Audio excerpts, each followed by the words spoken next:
Bible میں خدا نے صرف ایک بار نہیں بلکہ 4 مختلف مواقع پر اپنے نبیوں کے ذریعے پانیوں کو 2 حصوں میں تقسیم کیا۔ یہ چاروں معجزات اس بات کا ثبوت ہیں کہ خداوند فطرت اور عناصر پر مکمل اختیار رکھتا ہے۔ آج ہم بائبل مقدس کی گہرائی میں جائیں گے اور ان 4 عظیم معجزات کو دیکھیں گے جب خدا نے پانی کو چیر کر اپنے لوگوں کے لیے خشک راستہ بنایا۔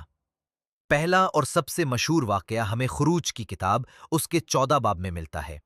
بنی اسرائیل مصر کی سینکڑوں سال کی غلامی سے آزاد ہو چکے تھے۔ وہ خداوند کے خادم موسیٰ کی قیادت میں آگے بڑھ رہے تھے، لیکن اچانک وہ ایک ایسی جگہ پھنس گئے جہاں آگے بحر قلزم کی گہری لہریں تھیں اور پیچھے فرعون کی ظالم فوج اپنے رتھوں پر سوار تیزی سے ان کی طرف بڑھ رہی تھی۔ لوگوں کے دل خوف سے کانپ اٹھے، لیکن موسیٰ کا ایمان مضبوط تھا۔ اس نے لوگوں سے کہا، ڈرو مت، چپ چاپ کھڑے رہو اور خداوند کی نجات کو دیکھو جو وہ آج تمہارے لیے کرے گا۔ پھر خداوند نے موسیٰ سے کہا کہ اپنی لاٹھی کو سمندر کی طرف بڑھا۔ جیسے ہی موسیٰ نے اپنا ہاتھ بڑھایا، خداوند نے رات بھر ایک تیز مشرقی آندھی چلائی۔ سمندر کا پانی 2 حصوں میں پھٹ گیا اور پانی دائیں اور بائیں دیواروں کی طرح کھڑا ہو گیا۔ بنی اسرائیل نے سمندر کے بیچوں بیچ خشک زمین پر سے چل کر پار کیا، اور جب فرعون کی فوج نے پیچھا کیا تو وہی پانی ان پر گر پڑا اور وہ سب غرق ہو گئے۔ خداوند نے اپنے لوگوں کو موت کے منہ سے نکال لیا۔ دوسرا موقع یشوع کی کتاب کے 3 باب میں آتا ہے۔ موسیٰ کی وفات کے بعد اب قیادت یشوع کے پاس تھی۔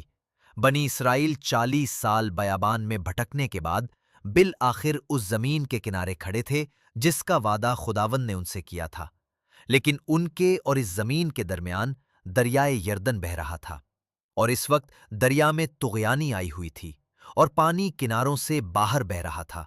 یہاں کوئی لاٹھی نہیں تھی، بلکہ خداوند نے یشوع کو ایک نیا حکم دیا۔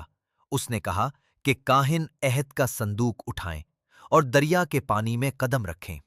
عہد کا صندوق خداوند کی حضوری کی علامت تھا۔ جیسے ہی کاہنوں کے قدموں نے پانی کو چھوا، ایک عظیم معجزہ ہوا۔ اوپر سے آنے والا پانی ایک جگہ ڈھیر ہو کر رک گیا اور نیچے کا پانی بہہ گیا۔ دریا کا سینہ چاک ہو گیا اور تمام اسرائیل دریائے یردن کے خشک پاٹ پر سے گزر کر اپنی منزل میں داخل ہو گیا۔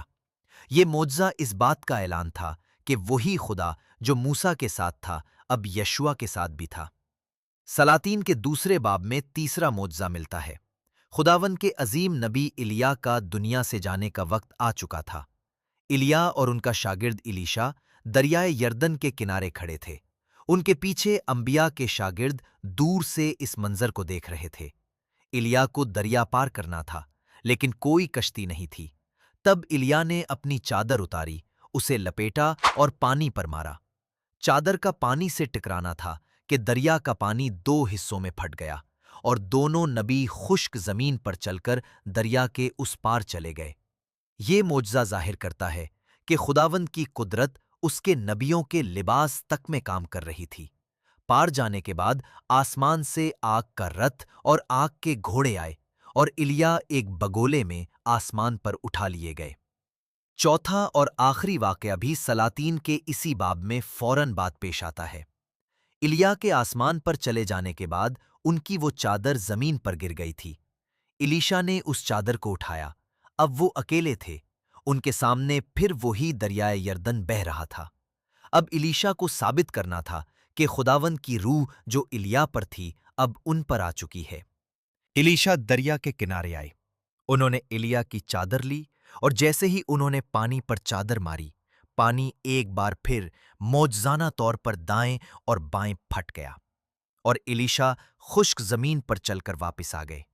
یہ چوتھی بار تھا جب خداوند نے پانی کو 2 حصوں میں تقسیم کر کے دنیا کو دکھایا کہ اس کی قدرت کبھی کمزور نہیں پڑتی۔ بحر قلزم سے لے کر دریائے یردن تک یہ چاروں واقعات بائبل مقدس کے اوراق پر سنہری حروف میں درج ہیں۔ موسیٰ کی لاٹھی، کاہنوں کے قدم، ایلیا کی چادر اور الیشا کا ایمان۔ طریقے مختلف تھے، لیکن خدا ایک ہی تھا۔ یہ معجزات آج ہمارے لیے کیا پیغام رکھتے ہیں؟ پیغام یہ ہے کہ خداوند کل، آج اور ابد تک یکساں ہے۔ آج اگر آپ کی زندگی میں مشکلات کا سمندر ٹھاٹھے مار رہا ہے، اگر بیماریاں، پریشانیاں یا مالی مشکلات آپ کا راستہ روکے کھڑی ہیں، تو یاد رکھیں کہ ہمارا مسیح خداوند راستے بنانے والا خدا ہے۔ وہ آج بھی سمندروں کو دو حصوں میں تقسیم کرنے کی قدرت رکھتا ہے۔ بس ضرورت اس بات کی ہے کہ ہم اس پر ویسا ہی ایمان لائیں جیسا بائبل کے ان عظیم خادموں نے لایا۔ خداوند آپ سب کو اس کلام کے وسیلے سے برکت دے۔ آمین۔